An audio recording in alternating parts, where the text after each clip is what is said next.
Hello everybody, I am Rahil and you are watching SR legal edge. तो Indian evidence act को हम discuss कर रहे हैं। सेक्शन 44 तक हम ऑलरेडी डिस्कस कर चुके हैं। आप वो वीडियोस हमारे चैनल की प्लेलिस्ट में आराम से जा कर के देख सकते हैं। आज हम डिस्कस करेंगे ओपिनियन ऑफ थर्ड पर्सन, या फिर हम यूं कहें कि opinion of expert when relevant.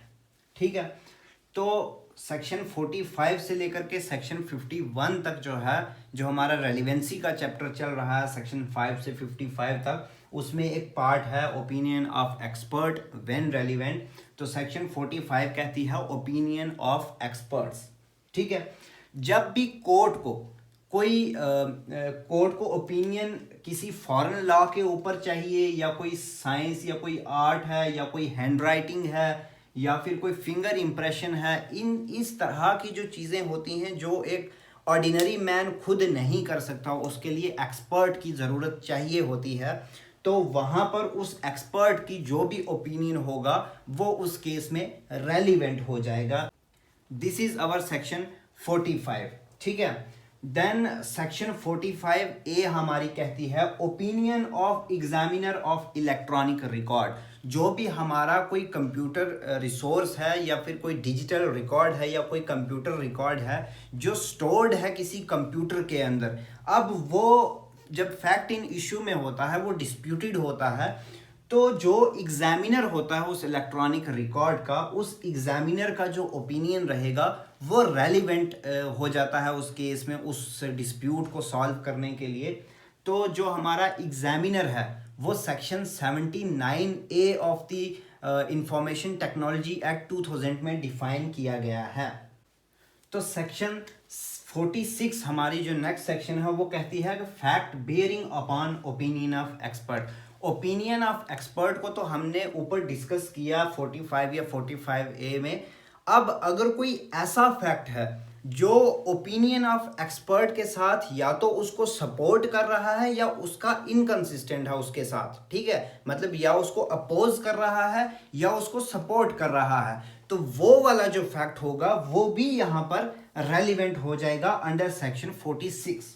ठीक है, सो नेक्स्ट सेक्शन 47 कहती है opinion as to handwriting when relevant. ठीक है, जब कोई हैंड राइटिंग किसी की डिस्प्यूटेड है, मान लीजिए किसी ने किसी को लेटर लिखा, डेफेमेटरी लेटर था, ठीक है, अब उसने इनकार कर दिया कि नहीं ये तो मैंने लिखा ही नहीं, या फिर किसी जगह पर किसी पर्सन का कोई सिग्नेचर है तो वो इनकार कर गया कि ये तो मेरा सिग्नेचर ही नहीं, तो वहाँ पर जो हैंड राइटिंग एक्सपर्ट होते हैं उनकी ओपिनियन जो है वो रेलिवेंट हो जाती है under section 47 of Indian evidence act. अब इसकी एक्सप्लेनेशन में बताया गया है कि एक बंदे को नॉलेज कब होती है किसी की राइटिंग की, कि या तो उस पर्सन ने वो उसकी हैंड राइटिंग खुद अपनी आंखों से देखी है, या तो फिर वो एक्सपर्ट है जो किसी दूसरी हैंड राइटिंग के साथ मैच करके वो बता सकता है कि ये उस पर्सन की हैंड राइटिंग है या नहीं है। ठीक है, तो नेक्स्ट सेक्शन 47A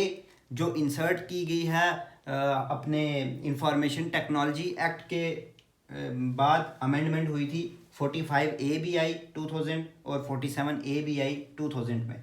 ठीक है, opinion as to electronic signature when relevant. अब जिस तरह यहाँ पर हैंड राइटिंग की बात की गई थी, उसी तरह इलेक्ट्रॉनिक सिग्नेचर की भी बात की गई कि इलेक्ट्रॉनिक सिग्नेचर के लिए ओपिनियन ऑफ एक्सपर्ट कब रेलिवेंट होगी, कि जब वो इलेक्ट्रॉनिक सिग्नेचर डिस्प्यूटेड होगा, कि किसी पर्सन ने इनकार कर दिया कि जी मेरा तो इलेक्ट्रॉनिक सिग्नेचर है ही नहीं, तो उस केस में जो भी वो उस सर्टिफाइंग अथॉरिटी होगी, ठीक है, जो सर्टिफाइंग अथॉरिटी होगी या जो कंट्रोलर होगा, उसका ओपिनियन यहाँ पर कि वो अगर ये ओपिनियन देगा कि ये सिग्नेचर जो है ये इस पर्सन का है या नहीं है, वो स्टेटमेंट उसकी रेलिवेंट हो जाएगी अंडर सेक्शन 47A। ठीक है, सेक्शन 48 कहती है opinion as to existence of right और कस्टम व्हेन रेलिवेंट। कभी कभी क्या होता है कि कोई पुराना कस्टम होता है या कोई पुराना राइट चला आ रहा होता है, या फिर किसी पर्टिकुलर जगह पर कोई कस्टम या राइट होता है और अब वो डिस्प्यूटेड है कि वो एग्जिस्ट करता है या नहीं करता है, तो तो कोर्ट ऐसे किसी पर्सन से या ग्रुप ऑफ पर्सन से वो ओपिनियन ले सकती है कि जिनको उस कस्टम या उस राइट के बारे में नॉलेज होता है कि या वो एग्जिस्ट करता है या नहीं करता है। उन पर्सन का जो भी स्टेटमेंट होगा या जो भी ओपिनियन होगा वो रेलिवेंट हो जाएगा 48। ठीक है। 49 opinion as to usages tenets etcetera when relevant. अब किसी किसी जगह पर क्या होता है कि कोई अपनी उनकी लैंग्वेज होती है या अपने कुछ तौर तरीके होते हैं जो हर किसी को समझ में नहीं आते हैं। जैसे मान लीजिए किसी पर्टिकुलर डिस्ट्रिक्ट में कुछ वर्ड्स यूज़ किए जाते हैं जो और कहीं नहीं किए जाते। अब वो पर्सन जिसको उन वर्ड्स की नॉलेज है या वहाँ का कोई पर्सन, उसकी स्टेटमेंट यहाँ पर 49 के अंडर रेलिवेंट मानी जाएगी जब वो चीज़ डिस्प्यूट में होगी। ठीक है। देन सेक्शन 50 कहती है opinion as to relationship when relevant. अगर किसी पार्टी का आपस में जो रिलेशनशिप है वो डिस्प्यूटेड है, मान लीजिए कि कोई प्रिंसिपल एजेंट है, कोई लैंडलॉर्ड टेनेंट है, ठीक है, इनका आपसी जो रिलेशनशिप है वो मान लीजिए डिस्प्यूटेड हो जाता है कि एक पर्सन सडनली वो इनकार कर देता है कि मैं तो इसका मास्टर था ही नहीं, या मैं तो इसका प्रिंसिपल या ये मेरा एजेंट तो कभी था ही नहीं। तो वो पर्सन जिनको नॉलेज थी उनके रिलेशनशिप के बारे में, जो उनके फैमिली मेम्बर्स थे या जो उनके फ्रेंड सर्कल में जिसको भी नॉलेज होगी, उसका ओपिनियन सेक्शन 50 के अंदर रेलिवेंट हो जाएगा। ठीक है। नेक्स्ट और लास्ट इस पार्ट की जो सेक्शन है, section 51 grounds of opinion when relevant.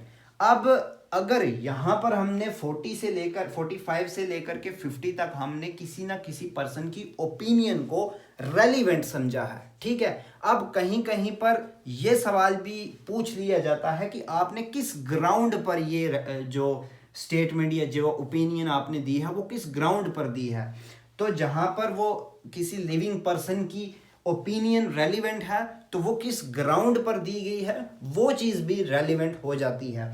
ये था हमारा opinion of third person when relevant. I hope आपको अच्छे से समझ आ गया होगा।